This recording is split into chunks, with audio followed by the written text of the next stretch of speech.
hitting the red light could cost you everything, including your very life. Very interesting report there. Thank you. Shedding light on what those who live in the FCT definitely experience every day.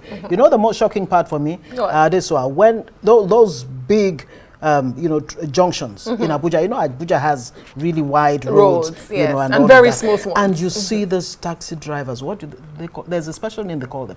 They just go past like they're invincible, and you wonder, okay, who is enforcing the laws and the rules here? Great question. Okay, well, let's turn our attention to the person who really should be giving us the answers to this. Olusegun Ogungbemide, he's the Assistant Corps Marshal of the Federal Road Safety Corps, Public Education Officer. Thank you very much, Ogungbemide. It's a pleasure to be here. What exactly is responsible for this situation that we find, especially in the FCT? Or maybe we should say, why do Nigerians disobey traffic regulations, especially traffic lights? Is it for lack of enforcement? Is that what is fundamentally wrong? What exactly? Well, it's been a disturbing trend. And I think, like the Corps Marshal, Sheikh Mohammed, will always say, that road safety issue is everybody's responsibility. At times, we always, narrow down the issue of enforcement when it comes to road safety to just Federal Road Safety Corps. It's beyond that. Even the law of the Federation confirmed that everybody has the right to even do the right thing. And when you see someone going derailing, you also have the responsibility to call such person to order. But when you look at Nigerian scenario, you compare our attitude to what we do outside the country. Is it that we don't know what is right?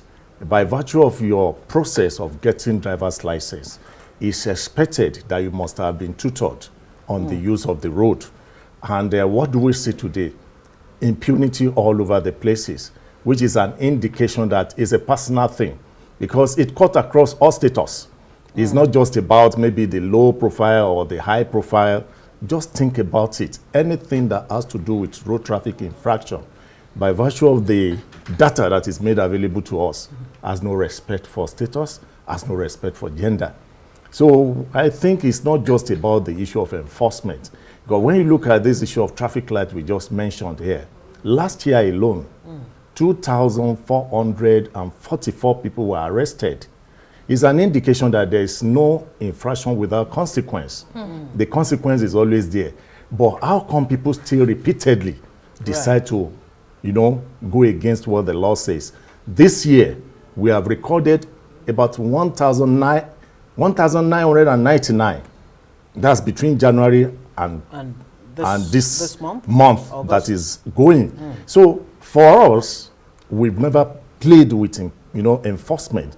But the people out there, in the last 38 years, we've been giving public education to Nigerians.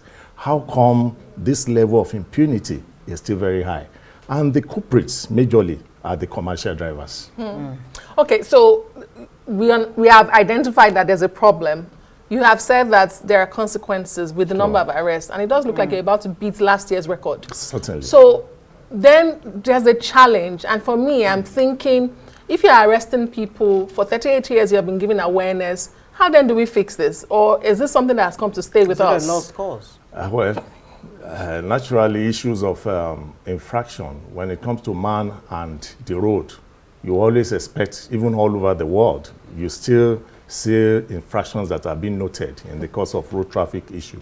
But what is more concerning is what is it that we have not done? Exactly. Yes, I think what we lay emphasis more now is to up our game as regards the issue of enforcement. And that's what prompted the wisdom of the FCT sector commander. That is not just about asking these people to go and pay fines. We need to introduce mobile courts. We need to have more bites. I think that's what is missing. If you look at the amount that they pay when there's infraction, some people feel it's meager. So some can even afford to pay in advance. But now that mobile court is introduced, many of them have been ridiculed. When you are apprehended, you are asked to go for service, community service. It's not something you hide and do. is an obvious thing. How about psych evaluation? Are you checking the mental status of people? Certainly. That's what we do. In Lagos, it was done. Even here, it's also confirmed, especially in the area of going against traffic. You know, it's all about before you can get involved in this kind of infraction, something must be mentally wrong. And truly, with the new bites that we are introducing in FCT, is an indication that we are getting there. Right. And that's just the way it is now. And we have also upped our game in the area of public enlightenment too. Right. Because it's not something you can say you have done enough. Because there are always newcomers when it comes to transport sector. So we'll continue to come out and be dynamic about it.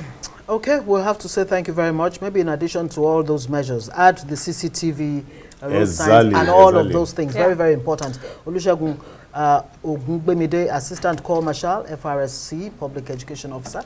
Thank you very much for joining us. Thank you so much. Well,